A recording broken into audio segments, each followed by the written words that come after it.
قصة اليوم قصة اللاعب سفيان رحيمي.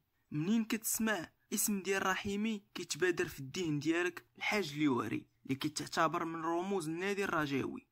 سفيان غادي يتزاد وسط عائلة رجاوية بحكم اشتغال الحاج اليواري أب سفيان رحيمي بالرجاء وسكنه في المقر الرجاء، الشيء اللي غادي يخليه يستنشق حب الرجاء. وبعد ما غادي يدوز للفئات السنية غادي يتم استدعائه من طرف المدرب رشيد طاوسي للمشاركة في المباراة ضد الدفاع الحسني الجديد. ولكن بعد ذلك طاوسي غادي يرحل عن النادي، وكذلك تغيير الإدارة اللي كان كيترأسها محمد بودريقة.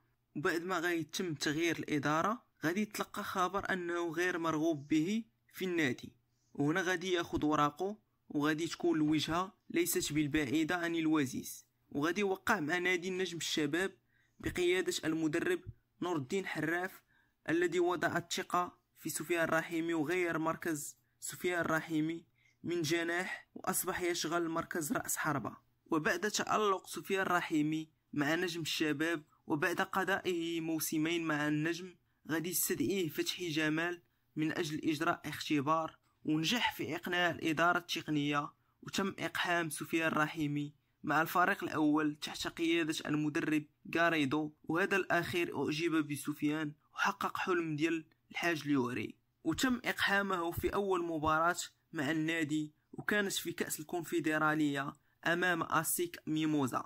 وأبهر جمهور الرجاء على أن اللاعب قادم نحو قيادة الرجاء إلى الألقاب، وفي نفس السنة غادي يحقق لقب الكونفدرالية مع الرجاء، وبعدها غادي يحقق لقب السوبر الإفريقي أمام الترجي بالدوحة، وتحقيق اللقب البطولة بعد منافسة إلى آخر رمق بعدما كانت البطولة لصالح الوداد، وجاء هدف القاتل لعبد الإله حفيظي، الهدف الذي أرجع اللقب للنسور الخضر. وبعد تحقيق البطولة في زمن كورونا ورفع القيود غادي يتم إكمال كأس العرب ولعب النهائي ضد الاتحاد السعودي، وهنا كان على اتفاق مع العين الإماراتي من أجل التوقيع، لكن سفيان رحيمي طلب من إدارة العين الإماراتي التريث إلى أن ينهي مع الرجاء نهائي كأس العرب، وهو ما وافقت عليه إدارة العين. وسفيان لعب النهائي وحقق اللقب بعد الوصول إلى ضربات الجزاء.